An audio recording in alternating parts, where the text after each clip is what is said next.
Yo, anime fam, you think Reincarnation is just overpowered kids and wish fulfillment?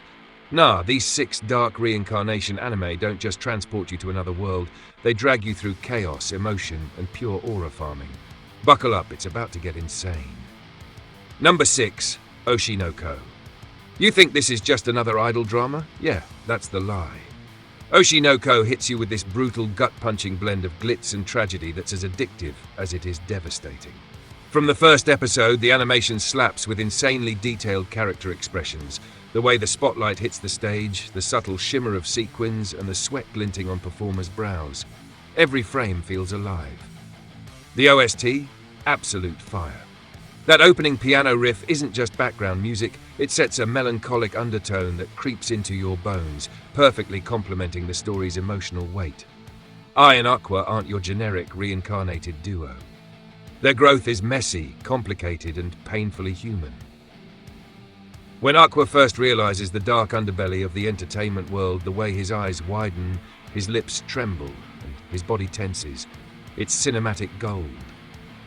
The contrast between the glamorous exterior and the raw psychological tension beneath is mesmerizing. The subtle color palettes during backstage scenes with deep shadows and neon lighting make you feel like you're sneaking behind the curtains yourself. And don't get me started on the pacing. The tension ratchets up with each performance, each interaction, each betrayal. Watching it feels like stepping into a glitzy nightmare that smells like popcorn and broken dreams at the same time. Number 5, Dead Mount Death Play. Ever wondered what it's like to wake up as a corpse and still wreak havoc? Buckle up. Dead Mount Death Play is chaos incarnate. The moment Poker resurrects as a skeletal assassin, the art direction grabs you. Harsh, moody cityscapes drenched in neon rain, sharp shadows slicing through deserted alleys. It's a visual feast that oozes tension. That fight scene in episode 2? Literal screen-shattering animation. The blades gleam under flickering streetlights, camera angles twist like a vertigo-inducing thrill ride, and the sound design, oh my god, the scraping metal, cracking bones, and echoing impacts hit you like a bass drop in a dark club. Poker's interactions with the living world are thrillingly unhinged. Navigating society while being a literal corpse creates some of the most morally ambiguous and tense moments in anime today. The tension between him and the underworld syndicate is thick.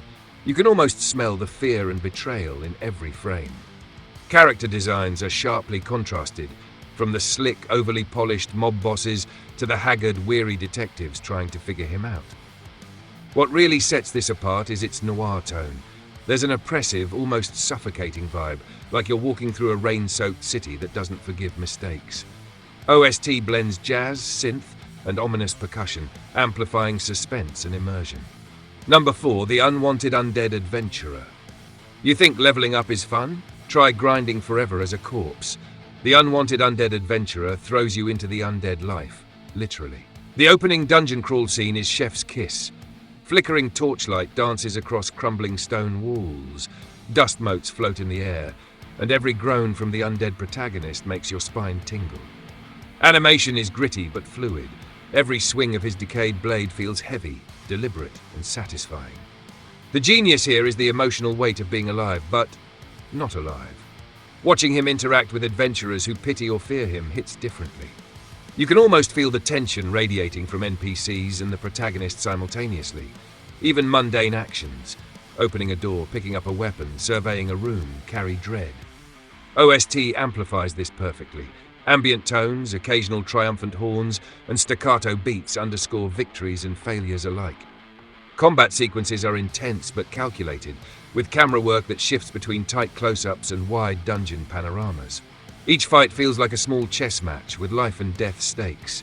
Over time, you see him develop strategies, exploit weaknesses, and assert dominance, not through flashy gimmicks, but through intelligent, relentless persistence. Number 3, Re-Monster. Yeah, a goblin reincarnation anime. But hold up, Re-Monster is absurdly clever. Goblin Gans isn't a cute starter character. He's ruthless, calculating, and aura farming like a mad scientist on steroids. That scene where he absorbs his first enemy ability, brutal genius. The camera pans like an action manga panel, animation pops and sound effects, clangs, slashes and roars, hit with undeniable weight. World building is tighter than you think. The goblin hierarchy feels alive, breathing, and vicious. Watching him manipulate allies, outsmart enemies, and exploit the system is simultaneously terrifying and addictive. There's this weird thrill in rooting for a literal monster, and the series leans into it unapologetically. Every ability Gans gains isn't just a buff, it's a narrative beat, a way to deepen immersion. Visually, the series balances earthy dungeon tones with the chaotic bursts of combat, making fights easy to follow while keeping them tense. OST cleverly alternates between ambient tension and pulse-pounding action tracks, perfectly matching Gans's ascent from weakling to terror. I'm going to be honest with you. This anime makes you rethink what reincarnation power fantasy can actually be. Number 2, Seventh Time Loop. The Villainess Enjoys a Carefree Life. Ever been reborn, but as a villainess with zero regrets? Seventh Time Loop is a vibe.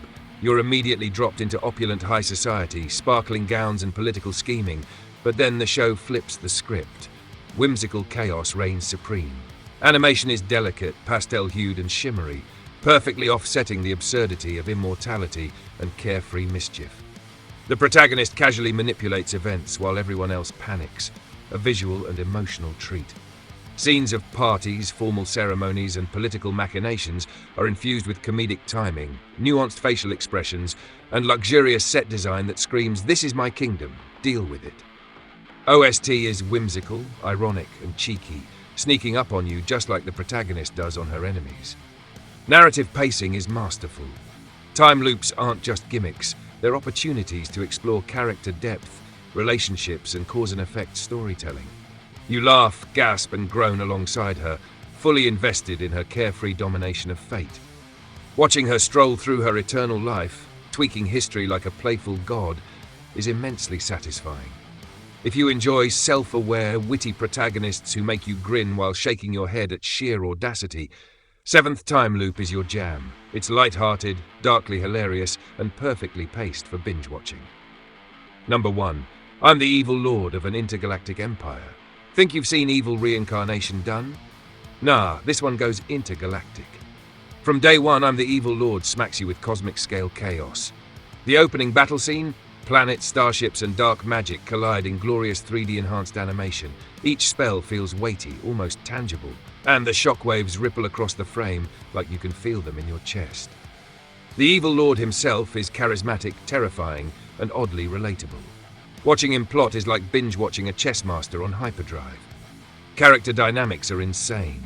Loyal generals, scheming rivals, and morally ambiguous allies all collide in explosive set pieces.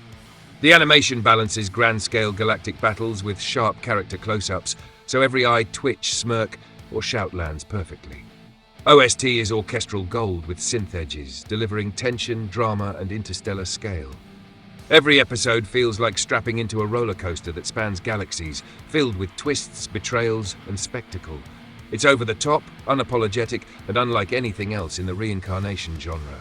If universe-scale stakes and villain energy are your thing, I'm the evil lord of an intergalactic empire is a no-brainer. Pure adrenaline and chaotic brilliance. So which one blew your mind hardest? Did I sleep on a sleeper hit? Drop your thoughts in the comments. Let's debate, rage, and hype these dark reincarnation gems together. Don't hold back, fam.